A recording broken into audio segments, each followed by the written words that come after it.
Keyword research করার জন্য আমরা দেখেন সেমরুশের মধ্যে হিউজ পরিমাণ টপিক রয়েছে। তো আমরা এখন কিওয়ার্ড রিসার্চ করতে চাই, এই জন্য এখান থেকে আমরা কিওয়ার্ড ওভারভিউ আর কিওয়ার্ড রিসার্চের জন্য একটা উন্নত ভালো টুল, সেটা হচ্ছে কিওয়ার্ড ম্যাজিক টুলস। তো আমরা কিওয়ার্ড ম্যাজিক টুলসে চলে আসলাম। কিওয়ার্ড ম্যাজিক টুলসে আসার পরে এখানে আমরা যেই বিষয়ের উপর কিওয়ার্ড রিসার্চ করতে চাই, অর্থাৎ আমাদের প্রোডাক্ট, আমাদের অফার, বা আমরা যেই বিষয় নিয়ে কিওয়ার্ড রিসার্চ করতে চাচ্ছি সেই বিষয়টা এখানে লিখতে হবে, ইন্টার কিওয়ার্ড। আচ্ছা, সাপোজ আমি একটা প্রোডাক্টের উপর কিওয়ার্ড রিসার্চ করতে চাই, তার যেই প্রোডাক্টের নাম হচ্ছে অ্যামাজন গিফট কার্ড।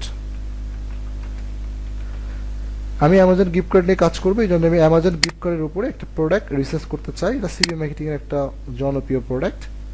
তো এই প্রোডাক্টটা আমি কোন কান্ট্রির জন্য কিওয়ার্ড রিসার্চ করতে চাই সেটা আমাকে এখানে সিলেক্ট করতে হবে। তো এখানে আমরা হচ্ছে ইউনাইটেড স্টেট, বা আমি যেই কান্ট্রির জন্য চান, অর্থাৎ আপনার টার্গেটেড যে কান্ট্রি, আপনি চাচ্ছেন যে যেই কান্ট্রিতে প্রমোট করে আপনার ওয়েবসাইটকে র্যাঙ্কিং করাবেন, বা আপনার কিওয়ার্ডটাকে র্যাঙ্কিং করাবেন, বা যেই কান্ট্রির ক্লায়েন্টের জন্য আপনি কাজ করতে চাচ্ছেন সেই কান্ট্রি বেস আপনি এখানে সিলেক্ট করতে পারেন।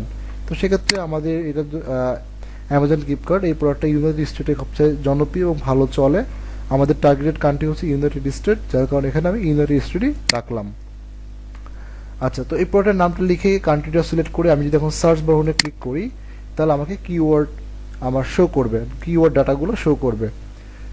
দেখেন এখানে হিউজ পরিমাণ সেমরুশে, আপনি আগের দুইটা ভিডিও দেখে আসেন তাহলে বুঝতে পারবেন। এখানে হালকা হালকা প্রাথমিক যে ব্রিফগুলো আছে সেগুলো দিয়েছি।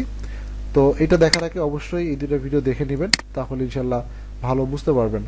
আচ্ছা, তো এখানে হিউজ পরিমাণ ডাটা রয়েছে। দেখেন আমি একটু এখানে প্রোডাক্টের নামটা আসছে, এরপরে হচ্ছে যে এখানে database, United state, currency USD, হ্যাঁ, এবং এখানে অল অর্থাৎ সমস্ত ডাটাগুলো এখানে দেখাচ্ছে। আপনি যদি কোশ্চেন দেখতে চান, এটা ফিল্টারিং অপশন আর কি, আপনি কোশ্চেন দেখতে হলে কোশ্চেনে ক্লিক করতে পারেন। ব্রড ম্যাচ, সব ধরনের বিষয়গুলো একসাথে দেখাচ্ছে। ফ্রেজ ম্যাচ, হ্যাঁ, এক্সট্রাক্ট ম্যাচ, তো রিলেটেড কিওয়ার্ড, এরকম আমরা ফিল্টারিং করার সময় আমরা সার্চ ভলিউম দিয়ে দিয়ে ফিল্টারিং করতে পারি, কেডি কিওয়ার্ড ডিফিকাল্টি দিয়ে ফিল্টারিং করতে পারি, ইন্টেন্ট দিয়ে আমরা করতে পারি। আসলে কিওয়ার্ড রিসার্চ যখন আমরা অ্যাকচুয়ালি যখন কিওয়ার্ড রিসার্চ করতে আসি, তখন আমাদেরকে যেটা করতে হয়, আমাদের উদ্দেশ্যটা সর্বপ্রথম দেখতে হয়। আসলে কিওয়ার্ড রিসার্চটা বিভিন্ন উদ্দেশ্যে বিভিন্ন স্টাইলে করা হয়ে থাকে।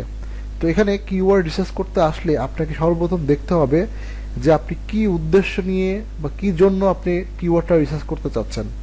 আপনার কি উদ্দেশ্য এরকম যে আপনি একটা ওয়েবসাইটে কন্টেন্ট আপলোড করবেন, বা একটা ওই কিওয়ার্ডটা রিসার্চ করছেন কন্টেন্ট তৈরি করার জন্য, দেন ওই কন্টেন্টের উপর পোস্ট করে আপনার সাইটটাকে র্যাঙ্কিং করাবেন, যদি এরকম উদ্দেশ্য হতে পারে। আপনি কি পেইড মার্কেটিং করতে চাচ্ছেন, যে আপনি গুগলে পেইড মার্কেটিং করতে চাই বা বিংয়ে পেইড মার্কেটিং করতে চাই, তার জন্য কিওয়ার্ড রিসার্চ করবেন, নাকি আপনি কোনো থার্ড পার্টি কোনো সাইডে করতে যাচ্ছেন। হ্যাঁ, যেমন গুগলেরই অনেকগুলো সাইট আছে যেখানে আমরা ক্যাম্পেইন করতে পারি। এছাড়া আপনি কি শুধুমাত্র বিং এর জন্য ক্যাম্পেইন করতে যাচ্ছেন, এরকমভাবে আসলে আপনি কি মানুষকে শুধুমাত্র ইনফরমেশন জানাতে চাচ্ছেন, নাকি আপনি মানুষকে আপনার প্রোডাক্ট সেল করতে যাচ্ছেন। তো এরকমভাবে আপনার উদ্দেশ্য আসলে আইডেন্টিফাই করতে হবে যে আমার উদ্দেশ্যটা কি, কোন উদ্দেশ্য নিয়ে আমি পেইড মার্কেটিং কিওয়ার্ডটা রিসার্চ করতে চাই। আসলে এই উদ্দেশ্যের উপরে ডিপেন্ড করে। তো আমি আজকে একটা উদ্দেশ্য নিয়ে আপনাদের দেখাই। আমাদের উদ্দেশ্য যদি হয় এরকম যে আমরা এই একটা কিওয়ার্ড রিসার্চ করব, যে কিওয়ার্ড রিসার্চ করার পরে এই কিওয়ার্ডের উপর আমাদের একটা ওয়েবসাইট থাকবে, যেই ওয়েবসাইটের মধ্যে আমি পোস্ট করব, অর্থাৎ সেটার উপরে কন্টেন্ট লিখব, তারপরে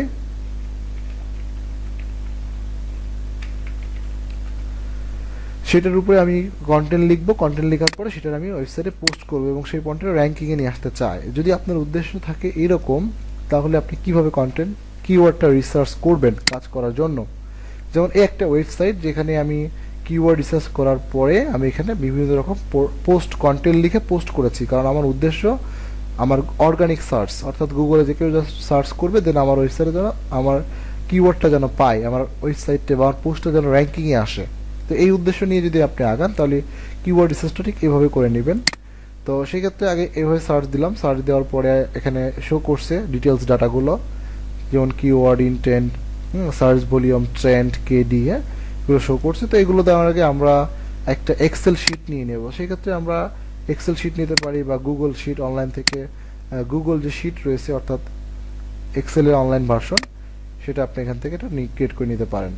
তো আমি এখান থেকে এটা ক্রিয়েট করে নিলাম। তো ক্রিয়েট করে নেওয়ার পরে এখন আমার উদ্দেশ্য হচ্ছে যে আমি যে কিওয়ার্ডগুলো সিলেক্ট করবো সেগুলো আমি এখানে রাখবো। ঠিক আছে, এই জন্য আসলে এটা নেওয়া। ওকে, তো শিটটাকে আমি একটু পাশাপাশি রাখলাম সুবিধার্থে। তো এখন এইখান থেকে আপনারা যে ধরনের কিওয়ার্ডগুলো সিলেক্ট করবেন, এখানে দেখেন এখানে প্রথম কিওয়ার্ডটা রয়েছে। তো চেষ্টা করবেন যদি এই ধরনের পোস্ট করে র্যাঙ্কিংয়ে নিয়ে আসতে চান, বেশি চেষ্টা করবেন যে ইনফরমেশনাল কিওয়ার্ড নেওয়ার জন্য, কারণ গুগল বর্তমান সময়ে ইনফরমেশনাল কিওয়ার্ডগুলোকে সবচেয়ে বেশি প্রায়োরিটি দেয়। তো সেই ক্ষেত্রে আপনি যখন কিওয়ার্ড সিলেক্ট করবেন, দেখবেন যে ইনটেন্টটা আসলে কি। যেমন একটা কিওয়ার্ড, এটা হচ্ছে ইনফরমেশনাল, ঠিক আছে, এবং এইটা ইনটেন্ট দেখার পাশাপাশি ইন্টেনশনাল কিওয়ার্ড এবং ইন্টেনশনাল কিওয়ার্ডের পাশাপাশি হচ্ছে আপনার মানে ইনফরমেশনাল পাশাপাশি দেখা যাচ্ছে নেভিগেশনাল, ট্রানজ্যাকশনাল, কমার্শিয়াল সবগুলো রাখবেন। কিন্তু ওয়েবসাইটে ম্যাক্সিমাম চেষ্টা করবেন 60-70% কিওয়ার্ডই ইনফরমেশনাল রাখার জন্য। ঠিক আছে, তো সেখানে দেখা যাচ্ছে এখানে আমি দেখলাম একটা ইনফরমেশনাল কিওয়ার্ড, জাস্ট আমি এটাকে টিক চিহ্ন দিলাম। তো টিক চিহ্ন দেবো শুধুমাত্র ইনফরমেশনাল দেখে না, এটা দেখার পাশাপাশি আপনি দেখবেন যে সার্চ ভলিউমটা তার কেমন। যদি দেখেন যে না মোটামুটি একটা সার্চ ভলিউম আছে, অর্থাৎ 500-1000 প্লাস সার্চ ভলিউম আছে, সবচাইতে এখানে দেখার যে বিষয়টা সেটা হচ্ছে যে এইটা কেডি অর্থাৎ কিওয়ার্ড ডিফিকাল্টিটা কত। কারণ আমি একটা কিওয়ার্ড সিলেক্ট করব, এখন এই কিওয়ার্ডটা যদি ডিফিকাল্টি অনেক বেশি হয়, সেক্ষেত্রে আমি একজন নতুন হিসেবে র্যাঙ্কিং করানো আমার জন্য অনেক কঠিন হয়ে যাবে। যার কারণে আমি এখান থেকে কেডিটা খেয়াল করবো। তো কেডি আমাদের যত কম হয়, যেমন আপনি যদি কেডি নিতে পারেন যে 30, 35, 40, এগুলো র্যাঙ্কিং আপনি সহজে করাতে পারবেন। হ্যাঁ, সেখানে হয়তো বা সার্চ ভলিউম অনেক কম, যেমন আমি দেখা যাচ্ছে এখান থেকে দিয়ে দিলাম যে 30 থেকে 50, আমি ফিল্টারিং করলাম আর কি কিওয়ার্ডগুলো। তো 30 থেকে 50-এর মধ্যে যে ধরনের কেডিগুলো আছে সেগুলো আমার সামনে এখন শো করা হচ্ছে। এখান থেকে আমরা ইনফরমেশনাল দেখে দেখে আমরা নিতে পারি। তাহলে কি হবে, তাহলে এইগুলো র্যাঙ্কিং, যেমন এখানে আছে 48, আপনি খুব দ্রুত, যদিও সার্চ ভলিউম কম, বাট এখানে কেডিটাও কম। ঠিক আছে, 4500 কোনো সমস্যা নেই, কারণ একটাতে দেখা যাচ্ছে 22,000 সার্চ ভলিউম আছে, কিন্তু দেখা যাচ্ছে সেটা র্যাঙ্কিংয়ে আপনার নিয়ে আসার জন্য আপনার জন্য অনেক টাফ। ঠিক না, বাট এগুলো তো র্যাঙ্কিং, নতুন ওয়েবসাইট যদি হয় আপনার, তাহলে র্যাঙ্কিংয়ে নিয়ে এসে কিন্তু অনেক সহজে আপনি নিয়ে আসতে পারবেন, যেহেতু এখানে কম্পিটিশনটা কম। ঠিক আছে, তো সেই ক্ষেত্রে চেষ্টা করবেন যে যেগুলো কম্পিটিশন কম এবং সার্চ ভলিউম মোটামুটি রয়েছে এবং ইনফরমেশনাল টাইপের কিওয়ার্ড, এগুলো আপনারা চেষ্টা করবেন। প্রায় 60-70% একটা ওয়েবসাইটের মধ্যে ইনফরমেশনাল কিওয়ার্ড রাখবেন। ওকে, এখানে আরেকটা জিনিস আপনি খেয়াল করবেন, সেটা হচ্ছে যে সিপিসি। যদি আপনারা গুগল অ্যাডসেন্সকে টার্গেট করেন, যে আমার অ্যাডসেন্স টার্গেট, আমি অ্যাডসেন্স থেকে আমার ওয়েবসাইট থেকে ইনকাম করতে চাই, সেক্ষেত্রে আপনারা সিপিসিটা ফলো করবেন। যে সকল কিওয়ার্ডে সিপিসি বেশি থাকবে সে সকল কিওয়ার্ডগুলো নেবেন। তাহলে কি হবে, তাহলে গুগল আপনার কন্টেন্টগুলোকে বেশি প্রায়োরিটি দিবে এবং এখানে ভালো ভালো কোয়ালিটির অ্যাডগুলো শো করাবে।